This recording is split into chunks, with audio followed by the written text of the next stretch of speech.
Howdy folks, and I'm back for some more real life content. I just want to give you an update on that Minecraft cross-stitch project I started a few videos ago. I don't think it was that long ago, but it's done now, and I framed it in a very simple frame. And I know you hear birds in the background. That's because I'm in my kid's room with his windows open, just because it's the only place I could get no reflection as I take the video. So we get some nature in the video today.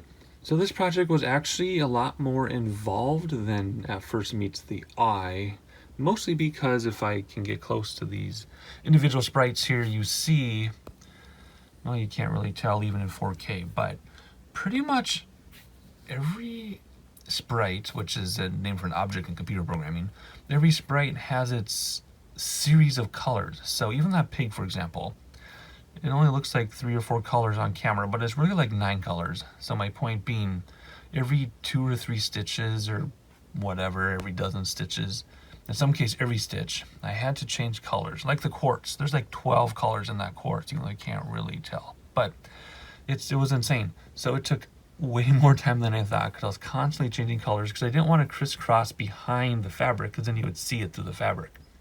So each little item there is self-contained, which means I was changing colors constantly, and that border took forever. There's like 7 or 8 colors in that border, and this was very involved, and it definitely put it into like the intermediate or almost advanced cross-stitching category, because you had to keep track of the pattern.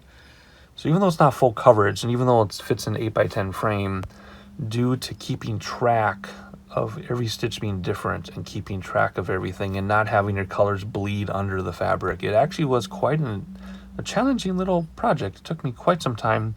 I'm not sad to be finished at all. So I just, put it in a simple frame. I finished it up and put it in a simple 8x10 frame, not even going to mat it because it has its own border, around there. But the frame, just a cheap frame from Target, quite happy with it. I'm going to take the stand off the back and hang it on the wall, or put it in my Minecraft shelf that is yet to be built.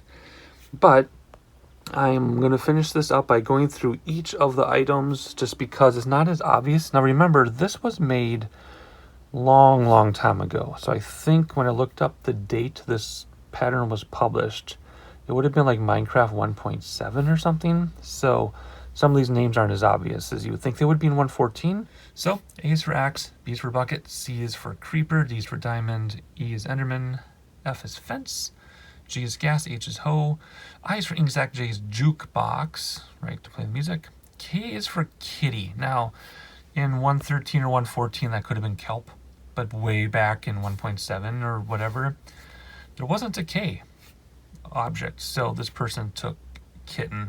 I guess maybe it's kitten, not kitty, but kitten for K. There's actually a big mistake on that, which you can't see. L is for lava. My own mistake in the kitten, not the pattern. L is for lava. M is for melon. N is for netherrack. O is for orange tulip. P is for pig. U is for quartz. R is for redstone. S is for sword. T is for TNT. U is for unbreaking book. So think of that one, unbreaking book. V is for villager. W is for water bucket. X is for X coordinate. Y is for yellow dye, and Z is for zombie.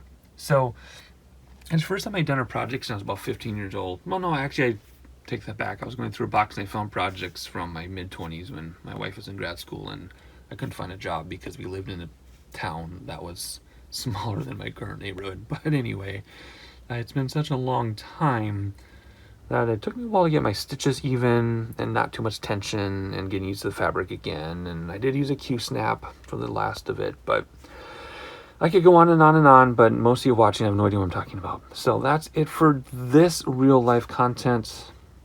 Hopefully you enjoyed following this on Discord if you're part of the Paul Sturgeon Patreon. Otherwise, if you're not on the Discord, go back a couple videos and you'll see my start of this project. Here's a conclusion, and we'll be back to regular Minecraft very soon.